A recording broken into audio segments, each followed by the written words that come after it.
প্রিয় BA six সেমিস্টারের ছাত্রছাত্রীরা, তোমাদের আজকে আমি এই ভিডিওতে যে বেঙ্গলি LCC 2 তোমাদের যে পেপার রয়েছে সেই পেপার থেকে আমি তোমাদের একটি গুরুত্বপূর্ণ প্রশ্ন উত্তর নিয়ে আলোচনা করব। প্রশ্নটি কি, আদাব গল্পটির নামকরণের সার্থকতা বিচার করো।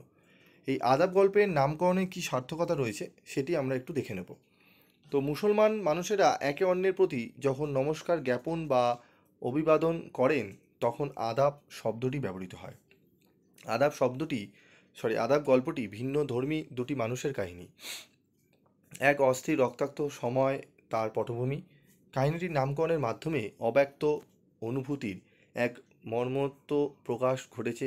সেই নামকরণটির সঙ্গে কাহিনীর সংযোগ আলোচনা করলেই তা স্পষ্ট হবে। হিন্দু মুসলমান বিভাজনকে কেন্দ্র করে 46 সালে মানুষ যখন রক্তক্ষয়ী দাঙ্গায় মেতে ওঠে, তেমনি সময় পরিচয় ঘটে দুই মানুষের, একজন মুসলমান মাঝি, অন্যজন হিন্দু ও সুতাকলের কর্মচারী। প্রাথমিকভাবে তারা একে অন্যের প্রতি তীব্র অবিশ্বাস পোষণ করে, কিন্তু ধীরে ধীরে ক্রমবর্ধমান পরিস্থিতির অস্থিরতায় ও অশান্তিতে তাদের বিভেদ ফিকে হয়ে যায়।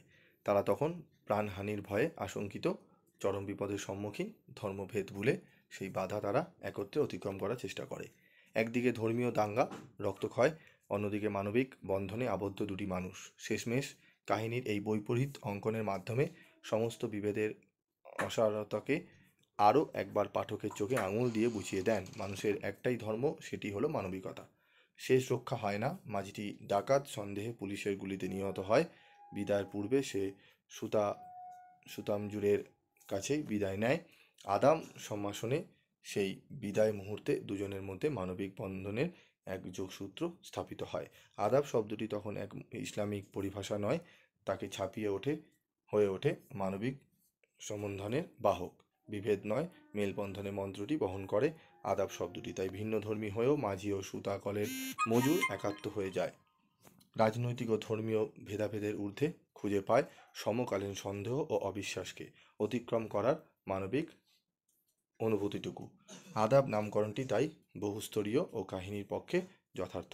আদাব শব্দটির মধ্যে যে পারস্পরিক নির্ভরশীলতা, মানবিক বোধ ও বিশ্বাস লুকিয়ে থাকে, তার উপর ভিত্তি করেই প্রতিষ্ঠিত হয় মানবিক বোধের জয়ধ্বজা। ঠিক আছে, তো এটি ছিল আদাব গল্পের নামকরণের সার্থকতা। এটি তোমরা টু দি পয়েন্ট অ্যান্সার হিসাবে লিখতে পারো। ঠিক আছে, আরও বড় করা যায় তোমরা যদি গল্পটি ভালো করে পড়ে থাকো। আরও কিছু বিষয় এখানে অ্যাড করা যায়, তবে বেশি বাড়িয়ে লেখার কোনো প্রয়োজন নেই, কারণ বেশি বাড়াতে গেলে অ্যাভারেজে নাম্বার কিন্তু তোমরা পেয়ে যেতে পারো। ঠিক আছে, যতটুকু দরকার, যতটুকু গল্পে মেন বিষয়গুলো রয়েছে সেগুলো তুলে ধরলেই তোমাদের কিন্তু অ্যান্সারটি কমপ্লিট হবে। তো আজকের মতো ভিডিওটি শেষ করছি। দেখা হচ্ছে পরবর্তী ভিডিওতে। সকলে ভালো থাকবে, সুস্থ থাকবে।